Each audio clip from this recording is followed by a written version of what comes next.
everyone, and welcome back to the That One Video Galaxy podcast. I'm Gerard. I'm the Brett. And I'm Ted. Great energy, Ted. I'm Ted. Ted, just as a suggestion, I know you want to hold that mic like a rock and roll rock star. There's a good chance that you're going to be hitting the cables and such as you're doing it. So, is that you're really focused on that? Okay, great. Hopefully it sounds good. I hope that this goes well for all of you out there. I hope so too. Welcome back. Welcome back to the podcast. We've been getting emails, people just wishing the podcast was back. Well, it's back, one.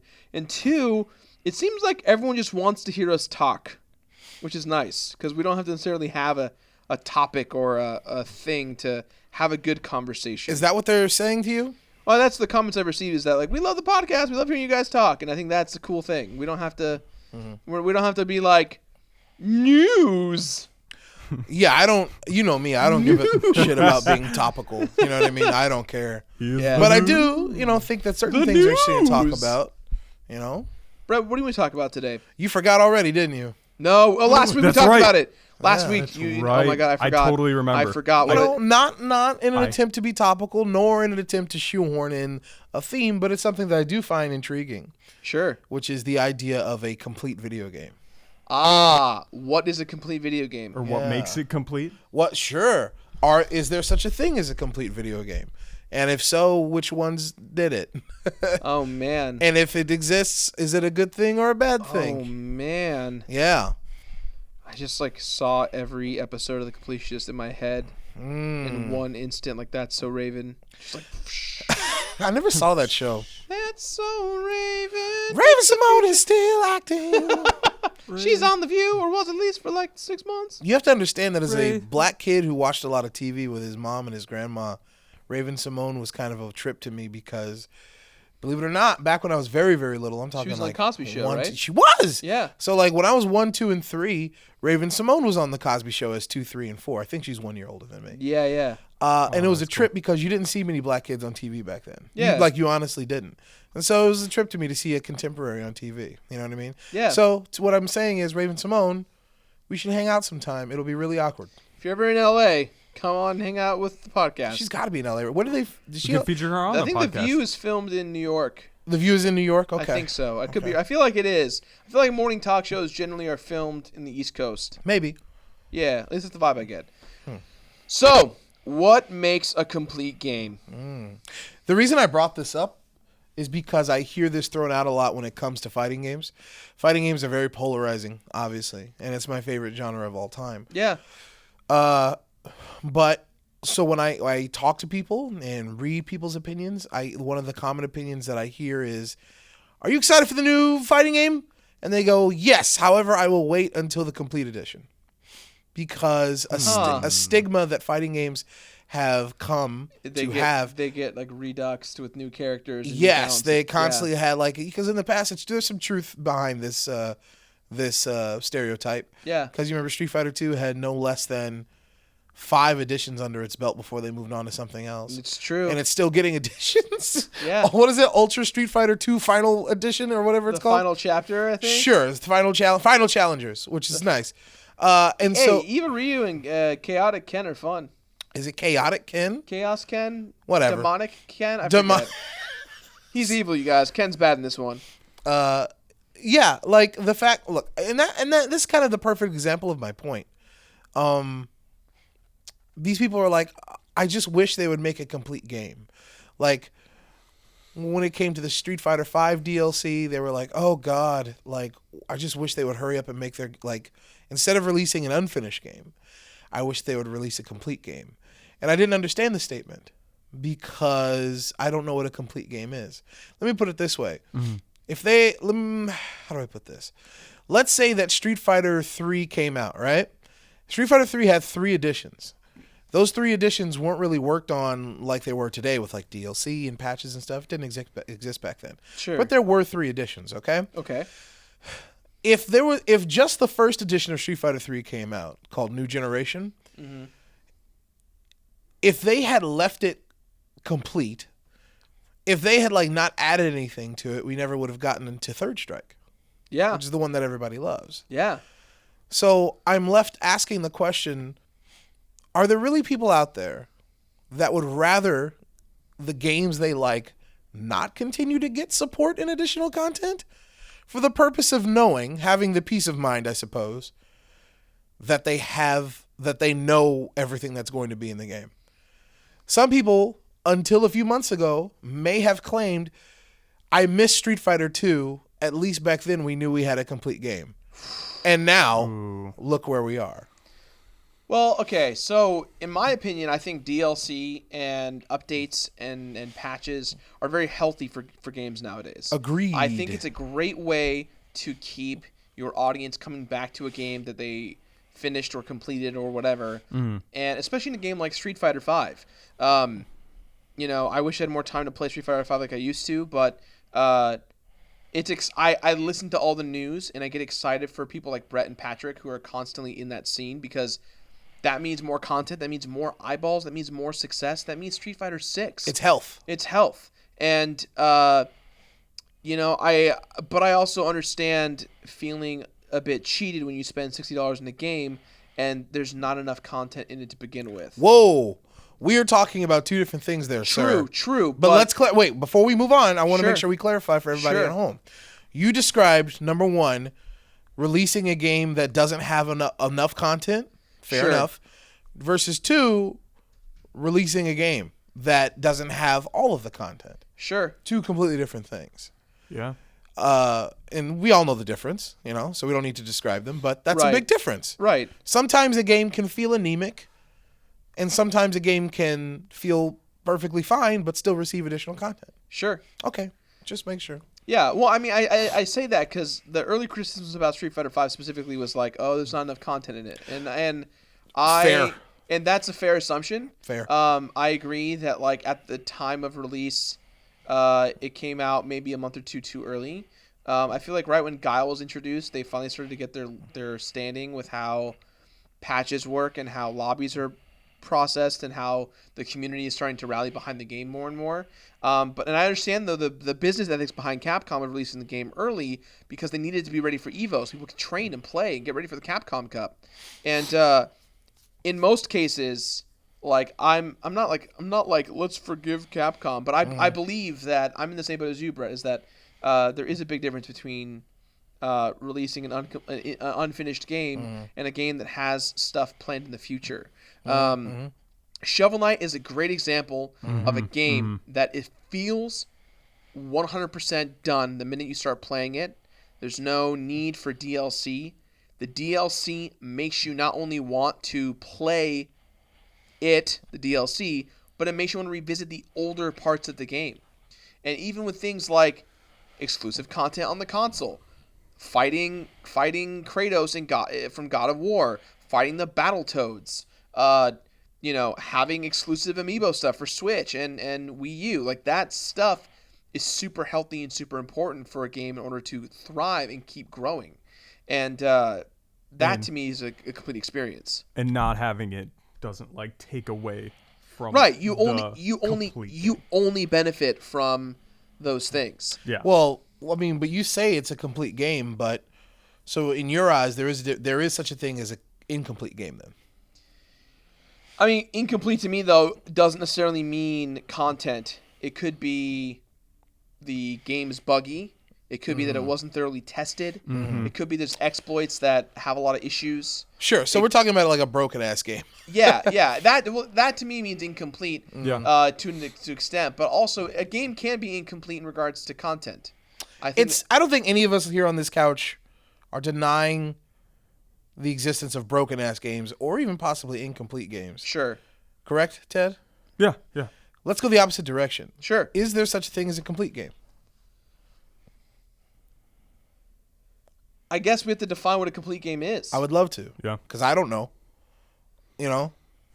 I don't know if there is such a thing. Well, let me- Because once again, go back 3 months and be like, Street Fighter 2, it's done, right? People have been like, absolutely.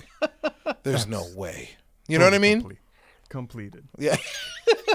We've completed it. We were so sure that it was complete that we did an episode on it. Yeah. You know what I mean? Yeah. I'm not sure what a complete game is. And I think people, when they talk about, obviously people out there are going to be like, they don't mean complete. What they really mean is that it has enough content, but that's too subjective. Yeah. It has to be specific. Right. Like, it's far too subjective. If we're going to throw around words like complete, then we can't throw around words like it's bad because it's incomplete. Especially in an office space where complete is a part of our vocabulary every day. If you're saying this game is bad because it's incomplete, like, that's not enough. If you're saying it doesn't have enough value for you, great. But you have to also respect that that's a very subjective thing. I think the idea of I'll wait till it's the idea of I'll wait till the complete edition really bothers me because Preach. there is no, like, I understand the idea of buying a game that has all the DLC. That to me though is not a good way to wait for a product. Preach. Tell them why. Because it shows you that, one, you're voting with your wallet. And Right. if you really care about a game, you're going to buy the game regardless of how much money you have. You will, I mean, like, if it's not $1 million, obviously, but if you're like, oh man, this game is super exciting, I really want this, and I have the money, you're going to spend the money. But if you're like, I'm not interested in the game, I'll just wait to the complete edition, those to me are two different people. And so the people who are in the camp of I'll wait to the complete edition, if they're interested in it, but they don't want to spend the money because they don't feel the loyalty or they don't feel the intrigue, that's one thing. But when you are an active consumer and you're like, you know what, I know the company, I know the reputation, I'm not going to spend the money and wait 18 months for them to release a complete edition, then I think you're I'm not like chastising anyone. Right. I think that you're showing the company that you don't believe in their product. And that to them means, oh, that's one less sale. And numbers mean everything in these game companies. Yeah. At the end of the day, for ratings and for sales, if those things do not add up, there is no DLC. There are no patches. Right. They're nothing. It's a self-fulfilling prophecy. PlayStation All-Stars is a great example. I love that game. It was tight. It was a great fucking fighting game. I was waiting for patches and characters and all this stuff. And because the game did so poorly, they already had the DLC planned. Dude, and we were some there. patches. We were working on it. Right. You guys came out with it, and it was great for what it was, but the support evaporated. And so now we will never have a fighting game in that same realm ever again. It's that's the danger. And if it's your prerogative to say I will wait for the complete edition, of course it's your prerogative. We're not telling you not to. Yeah, no, I'm but not telling you to spend your money. There's risk. Right. The risk being if everyone thinks like you and everyone goes, I will wait for the complete edition of X, Y, or Z video game, eventually there will be no complete edition because there won't be any DLC. There won't be any sequel because there won't be any sales. I feel like does the same apply to movies though? Like, what makes a complete movie? That's a bit harder, but we can talk about it. Is it the experience of going to see a full length of it? Is it the quality of the movie? Is it the Remember, DVD? we're not talking about quality when it came to. That's true. We're just talking about content. What makes a complete movie? I don't know. I mean, I suppose the equivalent would be for you and I. It's a bit more analytical. Well, I suppose structure. Well, what's up? Deleted and extended. That's what I was going to talk scenes, about. Extended cuts. Like, I guess the equivalent would be waiting. I'm not going to see this in theaters. I'm going to go ahead and wait for the Blu-ray with all the bullshit on it, which is a bit less of a risky venture because I doubt that many people could influence a movie's sales enough to make them go, man, we can't even afford to release this on Blu-ray. Right. Well, not to mention, too, a Blu-ray and DVD are $12. It's true. But You're what not I'm spending saying is that like the industries are run very differently. True. When films are budgeted out, I believe, and I could be completely wrong, but I believe the budget also includes eventual pressing of Blu-ray and blah blah blah. Yeah. Probably. It's a very different industry, so it's hard to say Sure. the comparison. But I think what is easy to say is that this idea of a complete game is very different for everybody. Sure. And if it's so different for everybody, maybe we should like define different parameters. Just like how we defined art. Yeah, we need to define different parameters. You Absolutely. Define it for the conversation's sake so people understand where we're coming from. know? Well, Ted, what to you is a complete game? What makes a game complete for you? Yeah. Do you believe in a complete game? Does that exist? A full package? I would say nowadays, no, but that's a good thing. Go on. But like, when I was going in my head, like in the past, there's like complete games like one of the original Pokemon. Mm-hmm. It's complete for itself. What you're describing is self-contained. And in essence, what you're describing is non-supported. It's like non-supported, unchanging. Static. Is like cold, but that seems like complete in my mind. It is complete, but let's talk about the original Pokemon. Sure. The original Pokemon is a competitive nightmare. Right. Psychic type Pokemon run that land. And nothing is perfect, but if there had never been a gold and silver, you know, psychic Pokemon would all for now and ever be deemed as like, yo, they're OP. Dragon type still OP. You know what I mean? Sure. Red and blue are like complete, I guess, but they're also, you know, not perfect. And they're not getting any more perfect. Right. But are perfect and complete the same? I suppose not. I guess where Ted's coming from is the experience should be all inclusive to you, the player. What does that mean? Like, okay, so a big controversy that Capcom had and BioWare had was you had Street Fighter versus Tekken. Oh yeah. They guys data mined the disc and they found all the DLC characters ready to go on the disc. Basically ready. Oh my gosh. And then BioWare, they didn't like the story and they removed parts out because of DLC stuff. Interesting. You're saying they like took stuff from the main story, made it DLC? Yes and no. Like Okay. the What game was this? Mass Effect 3. Gotcha. The ending was really bad for most Mass Effect fans, and so they needed to. The outcry was so big they had to like add scenes to clarify the end. Really? Yeah. And Really? So they patched the game and introduced it so the ending sequence of the game has more to offer for people, so they don't feel slighted or negated. But also, and Final Fantasy 15 does this as well, and that to me is I'm in a weird camp because it puts a weird taste in my mouth.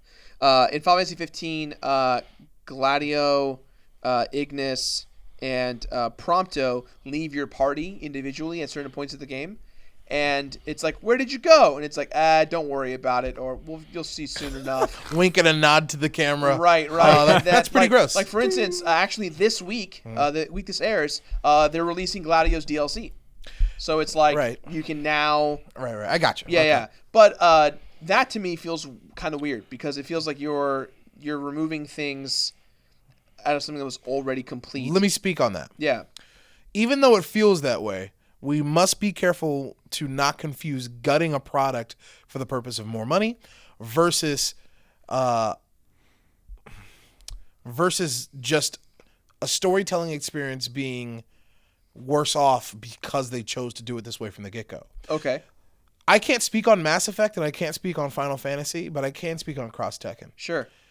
I guarantee you that even though all of those DLC characters were already on the disc and just locked away, and were basically done and ready to play, I guarantee you that it wasn't like they made those dudes and somebody was like, wait a minute, we can get more money if we lock them away. Right. That's not how games are made. Right. Games are made with very specific budgets. Those characters were supposed to be DLC from the get-go. Yeah. Yes, they were included on the disc from the get-go, but you didn't pay for that. What you, the consumer, paid for was the stuff that you got in the game. Just because something's in a disc, let me put it this way.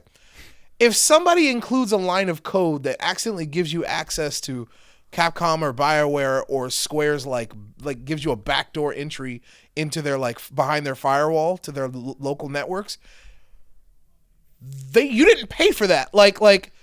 That's, even though it's on the disc, you did not pay for that. There's very clearly specific things that you pay for on the game, and that's what you got. Those 12 or so characters from Cross Tekken, you did not pay for those. They made those characters. They had 12 characters for that DLC? I think it was 12, yeah. Holy shit. It was a huge roster. Yeah. But very big. Yeah. Those characters we didn't pay for. That was not part of the game that the consumers paid for. Yeah. And even though it may feel shitty to constantly, as you're playing, be reminded that there's something right over there that you can't have, it is shitty. And they still do that today. It doesn't feel good, but you pay for what you pay for. And just because it's on the disc doesn't mean that you are entitled to it.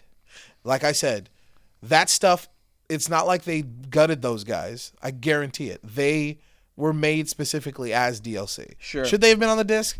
Probably not, dude. It's bad form. Yeah. But you're not entitled to those characters. Yeah, you're right. And you're not entitled to that content. Yeah. So the disc is complete, but what's available to you as the game is not complete. Is that what you're saying? Depending on how they do it, sure. But the word complete is so weird because what if, just like with PlayStation All-Stars, right? Mm-hmm.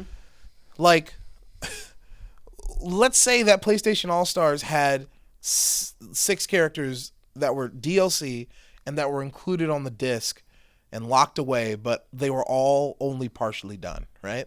Sure. Let me ask you, Ted. Yeah. If we complete and release the first pair, meaning that there's 4 left, that's not a complete game yet, right? Right. What if, because of what happened with PlayStation All-Stars, it didn't get the support it needs? Okay. So then they're like, guys, we can't finish the last 4. Okay, sure. Is the game complete? Of what their end product was in their minds? I think the game's complete. I'm saying I don't know. I think I don't know either. Yeah, I don't think. I think I mean I guess the reality though is that when it comes to fighting games, Yeah. I feel like fighting games, in my opinion, are one of the few genre of games in which you release the game and even if there are no patches, you have an inclusive experience. There's enough content on there to make replayability good, to play with your friends, to unlock things. Multiplayer goes a long way, yeah. Oh, absolutely, yeah.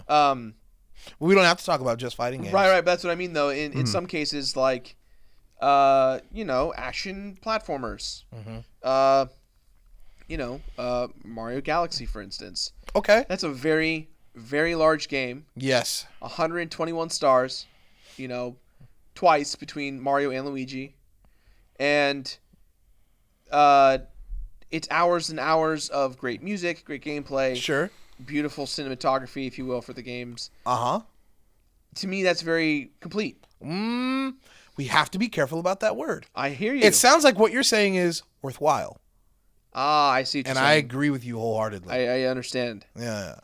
I think this is just... But yeah, no, please, you're not this wrong. is so hard. This is so hard. Is it hard because it's hard to redefine our language? Right. It's necessary, I think. It reminds me of the glass jar analogy, Go on. where you have a glass jar and you completely fill it up with rocks. Okay. You're like, it is completely full. Yes. And then you start adding sand. And you're like, now it's completely full. Oh, there's still air in there. And then you add a liquid like water. Yeah. Now it's completely full. Absolutely. So maybe there's just different iterations of the game being complete. Ooh, Ted's on fire. Ted's on fire. And that's if a word like complete is so loose, then why are we even using it at all?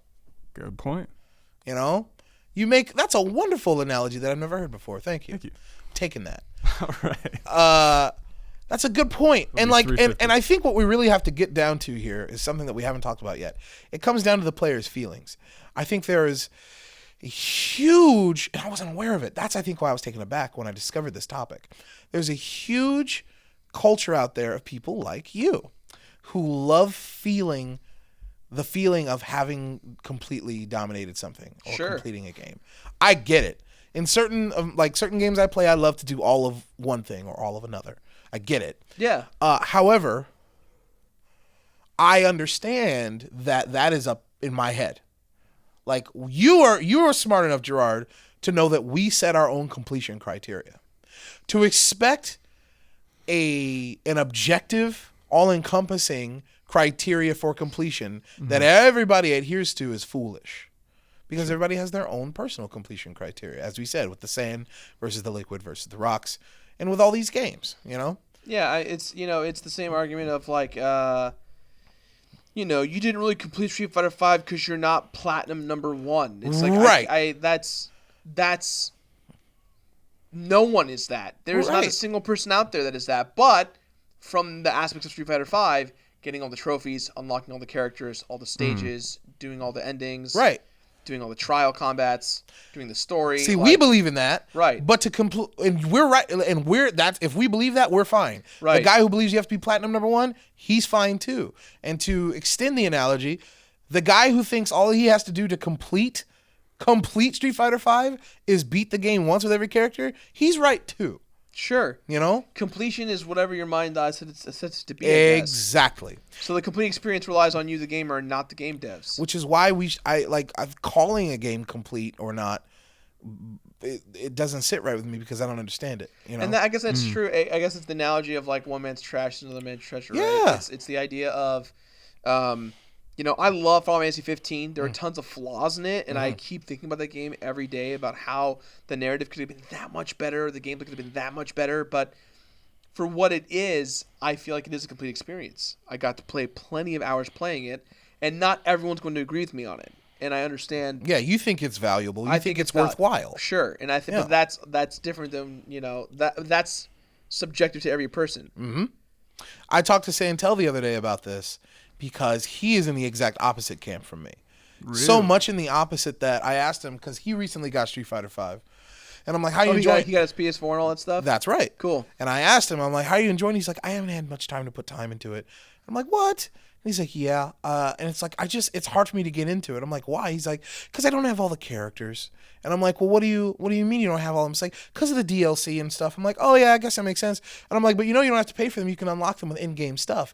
He's like, "Yeah, but that takes so much time and stuff." I'm like, "Okay, well, like I can give you $10, dude. Right. Like, I'll give you $10 if that's the case." He's Sure, like, "No, sure. it's just." But then I know I want to have all the costumes. I'm like, "Wait, Santel, Santel. No, I'm serious. This is real." Yeah. And there are people like this. And it's like, Santel, who do you like to play as in this game? Ryu? Just Ryu? Oh, I am only going to play Ryu. It's like, then why the fuck are you? Like, and we think it's silly, but there are people like this who are, Right, but the I- word I- is compelled. I understand. It is a compulsion. Sure. Games and game makers should not be judged based on other people's compulsions. And it's like, fuck these guys milking us for all this DLC. And I'm like, I'm sorry, I wasn't aware that they put a gun to your head and jacked don't you for have your to money. buy it. Exactly. You don't have to buy anything. Exactly. So all this judgment and stuff, I'm like, why are we mad that they're offering us more stuff? And that's the thing is that I'm one of those people too that actually looks forward to DLC. Yeah. I actually enjoy it. To me, it means the team said, you know what, we made this game. It's perfect the way that it is, but if you want more, we got more for you. And that to me is a great sign of support. Obviously, if you're in Team Electronic Arts, you get a little carried away with your DLC exclusive stuff, and you charge a little too much. Or in the case of Naughty Dog, I love you, Naughty Dog. I love The Last of Us. But do you really need to have over 175 items that are 50 cents to $1 each? Is that real? On The Last of Us multiplayer. Yeah. I sat there and I was like, what does that mean to buy everything, right? There are literally almost 175 items on the store. It might be 100. I might be over-exaggerating. But just cosmetic things to buy. I didn't know that you bought that with money. Money. You have to spend $1, 75 cents, $2. Some of them are I remember premium, so that. it's $3 each. But can you buy them with in-game money? No, you have cannot. to buy them. So when you get Do they affect gameplay? No, it's Well, cosmetic all right. only. And I think that's what it comes down to. I'm not trying to sound like a corporate shill here. I'm not trying to sound like, hey, kids, buy our stuff. Not at all. I'm saying that if you like something, buy it. If you don't, then don't. And Sure. that's exactly what I do. Yeah. And don't let it reflect on the completion of the game. I think so. Like, it should not. I don't think it should define the status of the game or the value of the game. Sure. being like, "You mean this game has content that I don't have access to after paying the first $60?" Bah. That's what I think, at least. Incomplete. Yeah. Damn. That's a good. Thank you for offering your thoughts. This was a great conversation. Well, yeah, I was Likewise. wondering what you guys thought. Yeah, absolutely. Well, we don't have a Kermit storm this week because the podcast hasn't returned and people haven't submit Kermits. There's not new Kermits? We have no new Kermits because the podcast got pushed back a week. So I understand. Do we have old Kermits? I can try. Go get some old Kermits. Old Kermits? Old Kermits that you haven't answered? That'd be cool. Sure. Well, this is Kermit Redux. Kermit's Redux, right? Throw it back, Kermits. Damn. Throw them Wee, back. wee, wee. That is a lovely shade of purple you're wearing, Ted. Which one? Stop. Yeah, This that's the one. Yeah. I like this. Shout show. out to all the people that Thank you. are like looking away, were looking away, and then had to look at us for a second to be like, "Oh yeah, Ted is wearing purple." Wait, Cool. purple? Okie dokie. Let's see here. 50 Shades of Purple.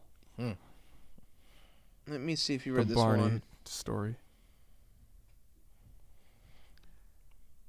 Oh yeah, we read that one last week. That's why I'm checking, man. I'm checking to make sure. I understand. It's also understandable that not many people have gotten back to us. It's true. I It's get it. true. But hopefully we're on a steady schedule now. You know? Yeah. I don't know if we've done this one, so we'll do this. Okay. Hit me up. YouTube questions. Hello, my name is James, and I've been wanting to start a YouTube channel. I'm not 100% sure on what to do on my channel, but I have a basic structure of what I want to do for the most part. I was thinking about being a Let's Player with cheap games on Steam with no face cam to show there are some fun games on Steam that aren't $60. But I don't know if I could do a review like y'all, so I don't have the writing skills that like y'all have, but I really want to do this. But like you said, I have to establish my difference from others to make them come to my channel. I guess my ultimate question is, what advice do you have to offer to help someone new to this format as a guideline, so I don't make easy and huge mistakes early on? Sincerely, James. Thank you, James. That was a super well worded question. Concise. Yeah, Very nice, dude. very very good. This may not be a question or a Kermit that we've gotten before, but I feel like the answers that we're gonna give have some stuff we've said before. Sure, Which is basically Well, make the stuff you want to see. that's the most important thing. Make yeah. the stuff you want to see. I always say it's okay to be inspired by your favorite YouTubers, streamers, artists, actors, directors, and writers. But there's a difference between being inspired and the ideals of replication and not intimidation, imitation. I think that I could probably list off to you several YouTubers who were heavily inspired by Peanut Butter Gamer or by Ecoraptor, or And that's what we're gonna do right now. and no. So, but my point is that inspiration is different from imitation, and I think when you want to make something you want to make it true to you, make it something you want to see, and really make sure that you're not just being the next Egoraptor or the next Completionist or things like that. Find your own voice, because your voice is your voice and no one else's. And I don't mean your inflections or how you talk or anything like that.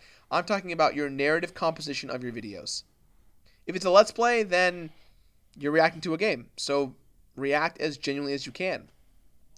There are tons of games on Steam that are cheap that people are reviewing, and the indie scene has been booming and thriving. But even though it's booming and thriving, there are a lot of indie games that aren't getting exposure. And it's hard to help them get exposure early on when you don't have exposure yourself.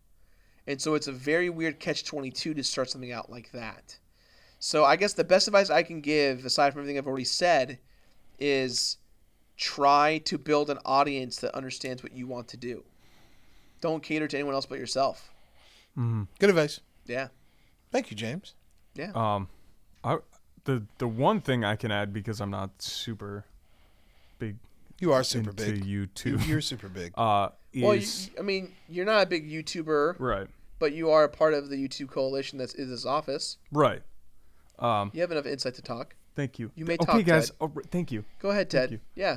Another side Go of the ahead, coin. Ted. I think Ted, I just want to say that you're great. We love you, Ted. You're wonderful.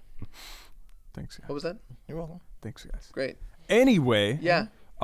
I think a big thing to keep in mind. I think the best thing about Ted is the fact that he's so humble. He is. He's so humble. I'm so sorry, Ted. I'm done. I promise. We're done. I promise. I'm done. We're I'm done. done. I'm done. No. Was it one too many? Okay, No, go ahead. Okay. The thing I would say that I can relate to is that don't prevent yourself from taking action because you want to learn as much as possible. That's like a never-ending process. You can find your groove by just starting to do it. That is, I can't wait to even think about that, Ted. That is brilliant. Yeah, that's such a good call, dude. I wish somebody would have told me that when I was younger. Real Yeah. talk. That's actually like what compelled me to move to LA. Like I was like, okay, I'm gonna read all these books before I even start going, and then eventually I was like, no, I have to force myself to go. You have to go. It takes a lot of bravery, whether I'm ready or not. but I'm glad you did. I definitely see myself in every young aspiring YouTuber or streamer who comes up to me and they're like, man, I have 100 subscribers, but like I want to be like you. Because I remember being that small YouTuber who would go up to YouTubers who were much bigger than me and say, like, you inspire me and I want to do it. And I realized that a lot of my craft was I spent a lot of time talking about doing it, but I never actually did it. And that's Sure. a big thing is like you actually have to create something in order to hear feedback or any kind of growth whatsoever. Yeah. If you're in the planning phase of forever, you're never going to actually progress. Yeah, Good exactly. point. Yeah, it's hard to hear, but it's real true. Yeah. Thank you, James, for the Kermit. Thank you. That was a good good Kermit. Thank you, James. Kermit. Good. Let's see. I don't know if we've done this one. Okay. This is from Kirby. Sio Kitty. Did you do this one? I don't think we did this one. I think I would have remembered that name. Yeah. Let's see here. Dear Gerard, I'm not usually, this is from December, so I apologize for the backlog here. Oh, shit. I'm not usually the type of person to write people I'm fans of. I've only done it a few times, and I'm always kind of embarrassing, not sure why I feel that way. I wanted to write you personally about your video on regrets that you posted. Well, I wanted to thank you for it. Your words really lifted me because I've been going through some similar issues with my circle of friends. We've been very close for well over 10 years, most since middle school, but some even before that. But recent drama has caused them to block me and ignore me. And while I initially did act out, I have tried to be kind, open, and do whatever I can to talk and repair the situation. Admit my faults and try to remedy it all, but I'm not sure what I even did wrong. Like I only have a vague idea, and I've almost gotten no responses. I find it hard to believe people. I find it hard to believe people I've known this long and cared about this much would cut me so quickly with no guilt. It's been basically radio silence for almost 4 months now, and it's been driving me crazy every day. And like you, I live with wanting to fix it, and it hurts. Your words in the video have eased me so much in what has been easily the worst couple months of my life. Sorry this comes off as ramblish. I don't mean it to. Unhappy face. I just wanted to write and say thank you so much. To not end this Kermit on such a serious note, I'll add a question and a fun fact to make it fun. I was the artist who drew you guys as the Sonic Retribution Rise of the Shattered Dimensions of Shadows on Twitter, and I drew it badly, and it's not representative of my normal art. I'm planning to draw some art of you guys for something a little nicer. Kermit being, do you guys read any comics? I've been reading more indie comics, such as not big on superheroes. I've been really into O'Malley, Scott Pilgrim, and Leslie Hung's Snot Girl, which is not what you expected at all from the cover. Anyways, thanks a lot for reading all of that. Love you guys, Sio Kitty. Thanks, Sio Kitty. Man, Thanks, Al Kitty. that's a great Kermit. Yes, Great it is. Kermit. Friendship is so hard. It is so fucking hard. There's such a gray area, like in relationships with people, that I feel like I've always been like an open book. I always feel like anyone can tell me anything they want. And ironically, in the personal dramas in my life, it's always people who don't tell me the truth or don't talk to me. Sure. And so that drives me fucking crazy. Like if you have a problem with me, you come up to me and you say, hey, we've been friends. We're having problems.